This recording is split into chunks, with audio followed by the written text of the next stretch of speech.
Ini bukan sekadar eliminasi biasa. Sebagai reporter, kami mencatat satu momen yang langsung mengubah suasana panggung Dangdut Academy 7. Saat nama April diumumkan tersenggol, studio memang tetap terang, tapi atmosfernya langsung turun beberapa derajat. Tepuk tangan terdengar, tapi ekspresinya setengah hati. Penonton di rumah pun langsung bereaksi. Banyak yang merasa ada kejanggalan karena April dikenal tampil stabil dan jarang membuat kesalahan fatal. Dalam dunia kompetisi, tersenggol itu wajar. Tapi ketika terlalu banyak orang berkata, kok bisa? Disitulah berita dimulai. Sejumlah komentar bermunculan, mempertanyakan apakah hasil ini murni penilaian atau ada faktor lain yang bermain. Dan lucunya, sebagian netizen bahkan bilang, saya bukan juri, tapi kok bingung ya? Sebuah reaksi sederhana, tapi cukup menggambarkan kebingungan publik. Dan ternyata, keganjilan ini tak berhenti di satu malam saja. Reaksi yang datang bukan dari netizen duluan. Tak lama setelah momen itu, sorotan justru datang dari sosok yang sudah kenyang asam garam di dunia dangdut, Inul Daratista. Sebagai reporter, kami melihat satu hal menarik. Nada bicara Inul kali ini berbeda. Tidak bercanda, tidak berputar-putar. Ia menyampaikan kekecewaan dengan bahasa yang lugas, bahkan menyebut sistem yang berjalan terasa nggak masuk logika. Padahal, publik tahu, Inul bukan tipe yang gampang tersulut emosi. Ketika ia sampai bersuara seperti ini, tentu ada alasan kuat di baliknya. Beberapa netizen bahkan bercanda, kalau Inul sudah naik nada, berarti masalahnya bukan receh.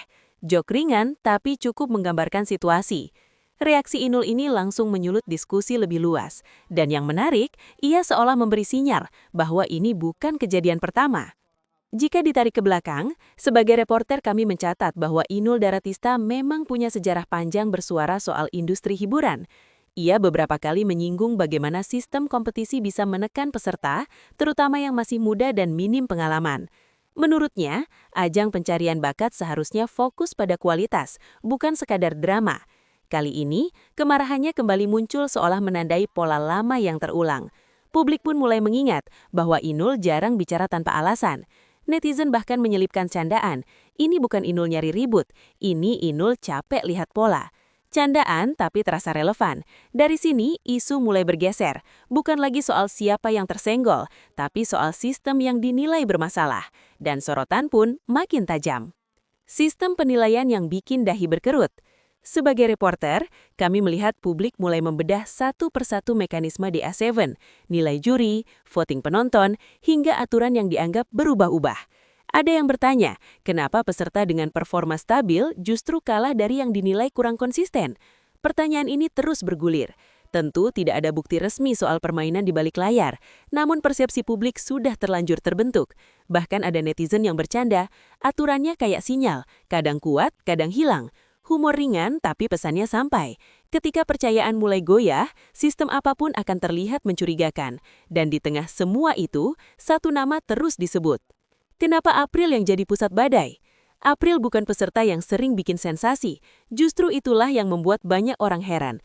Penampilannya dinilai konsisten, progresnya terlihat dan sikapnya relatif aman dari drama.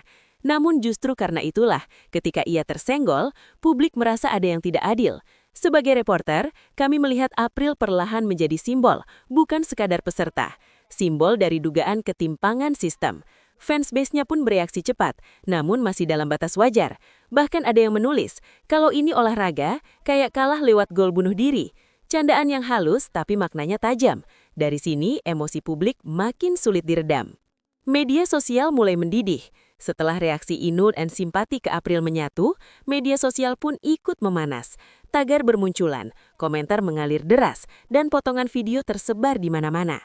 Beberapa figur publik ikut menyindir, meski dengan bahasa aman dan senyum tipis. Sebagai reporter, kami melihat ini bukan lagi reaksi spontan, tapi tekanan kolektif. Ada rasa kekecewaan yang menumpuk. Netizen bahkan bercanda, ini acara dangdut, tapi dramanya kayak final liga. Sebuah jok, tapi mencerminkan besarnya atensi. Ketika perhatian publik sebesar ini, pihak penyelenggara mau tak mau ikut disorot. Tekanan diam-diam ke stasiun TV. Meski tidak disampaikan secara terbuka, tekanan ke pihak penyelenggara jelas terasa. Reputasi sebuah ajang bukan hanya soal rating, tapi juga kepercayaan penonton. Sebagai reporter, kami mencatat bahwa kritik kali ini berbeda, lebih rapi, lebih masif, dan lebih fokus ke sistem, tidak sekadar hujatan. Bahkan ada yang menyampaikan kritik dengan nada bercanda, seperti kita nonton buat nyanyi, bukan buat tebak-tebakan aturan. Humor tipis, tapi pesannya sampai. Ini membuat situasi makin sulit diibaratkan. Dan publik mulai bertanya, apakah akan ada perubahan? Inul bukan cuma marah, tapi memberi sinyal. Yang menarik, kemarahan Inul tidak berhenti pada emosi. Ia seolah mengirim pesan lebih besar tentang masa depan dangdut di televisi. Menurutnya, jika sistem terus seperti ini, kepercayaan publik bisa pelan-pelan hilang.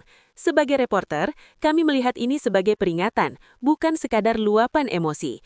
Netizen pun menanggapi dengan santai tapi pedas. Kalau senior sudah ngomel, berarti junior harus waspada. Candaan ringan tapi maknanya dalam. Dari sini, isu berubah jadi refleksi industri secara keseluruhan. Apakah ini akan berlalu begitu saja? Publik Indonesia sudah sering melihat kontroversi datang dan pergi, tapi kasus ini terasa berbeda karena melibatkan figur besar dan emosi kolektif.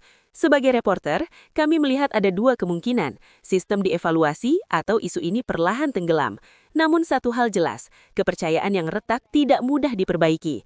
Netizen bahkan menulis, yang tersenggol bukan cuma peserta, tapi rasa percaya. Kalimat serius tapi sering diselipkan emoji tawa agar tetap santai. Dan kini, semua mata menunggu langkah berikutnya. Satu kejadian, banyak pertanyaan. Sebagai penutup, kami mencatat bahwa polemik April, sistem DA7 dan reaksi Inul Daratista telah membuka diskusi besar tentang arah industri dangdut di televisi.